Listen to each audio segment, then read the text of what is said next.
இன்றைக்கி நாம் ரொம்ப ஈஸியான சிக்கன் டிக்கா மசாலா எப்படி செய்யலான்னு பார்க்கலாம்.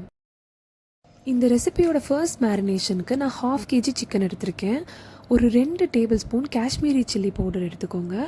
கொஞ்சம் உப்பு, 1/2 டேபிள் ஸ்பூன் மஞ்சள், கொஞ்சம் லெமன், கொஞ்சம் இஞ்சி பூண்டு பேஸ்ட் போட்டு ஃபர்ஸ்ட் மேரினேஷனுக்கு ஒரு 30 மினிட்ஸ் வச்சுக்கோங்க.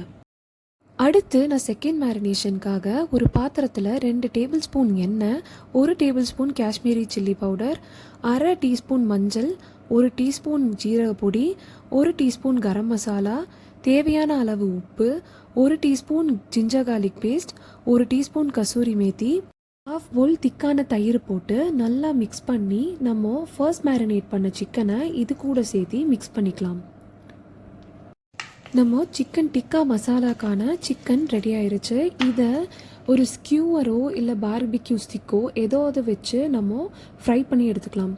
இந்த ஸ்டிக்கு இல்லைன்னா கூட நம்ம நார்மலாக பேன் ஃப்ரை பண்ணாலும் நல்லா தான் இருக்கும்.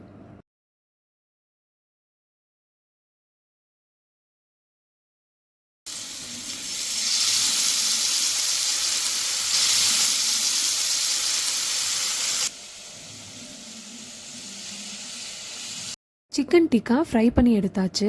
அடுத்து இந்த மசாலாவுக்கு நம்ம 2 கிரேவி ரெடி பண்ணி எடுக்கணும். ஃபர்ஸ்ட் கிரேவிக்கு ஒரு பேனில் 1 டேபிள் ஸ்பூன் எண்ணெய், கொஞ்சம் ஜீரகம், 2 பீஸ் பட்டை, 3 பீஸ் ஏலக்காய் போட்டு ஒரு பெரிய வெங்காயம் ஆட் பண்ணிக்கிறேன். அது நல்லா ப்ரௌன் ஆகிற வரைக்கும் குக் பண்ணிவிட்டு 2 தக்காளி நான் ஆட் பண்ணியிருக்கேன். அப்புறம் 3 பூண்டு, 2 சின்ன பீஸ் இஞ்சி, கொஞ்சம் கேஷ்யூ, 1 பீஸ் பச்சை மிளகாய், கொஞ்சம் மல்லி தலையோட தண்டு, 1 table spoon kasuri methi, 1 teaspoon உப்பு, 1/2 டீஸ்பூன் மஞ்சப்பொடி, 1 டீஸ்பூன் காஷ்மீரி சில்லி பவுடர் எல்லாமே போட்டு மிக்ஸ் பண்ணிக்கலாம்.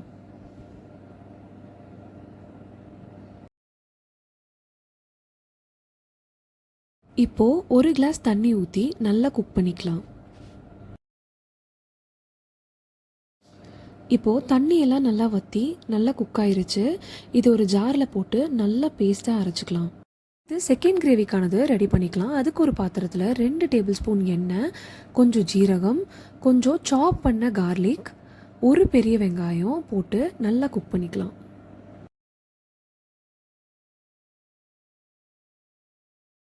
இப்போது வெங்காயம் நல்ல ப்ரௌன் கலர் ஆயிடுச்சு.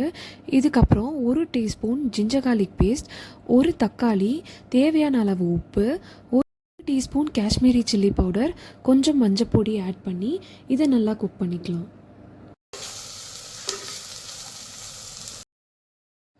இது நல்லா வதங்கினதும் நம்ம முதல்ல அரைச்சி வச்ச பேஸ்ட்டை ஆட் பண்ணிவிட்டு நம்ம மேரினேட் பண்ணி வச்சுருந்தோம்ல அதில் இருக்க எக்ஸ்ட்ரா இருக்க பேஸ்ட்டையும் நான் ஆட் பண்ணிட்டேன்.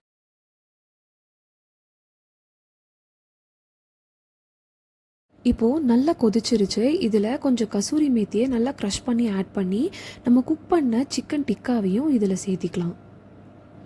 இப்போது சிக்கன் டிக்கா ஆல்மோஸ்ட் ரெடி ஆயிடுச்சு. இதில் கொஞ்சம் தேன் ஆட் பண்ணிக்கலாம். தேனை இல்லாட்டி நம்ம சர்க்கரை கூட ஆட் பண்ணிக்கலாம். தேன் ஆட் பண்ணி கொஞ்சம் பட்டர் போட்டு அதில் ஃப்ரெஷ் க்ரீம் கொஞ்சம் சேர்த்திக்கலாம். இப்போது சிக்கன் டிக்கா மசாலா ரெடி ஆயிடுச்சு. இது சப்பாத்தி, நான் எல்லாத்துக்குமே நல்ல காம்போவாக இருக்கும்.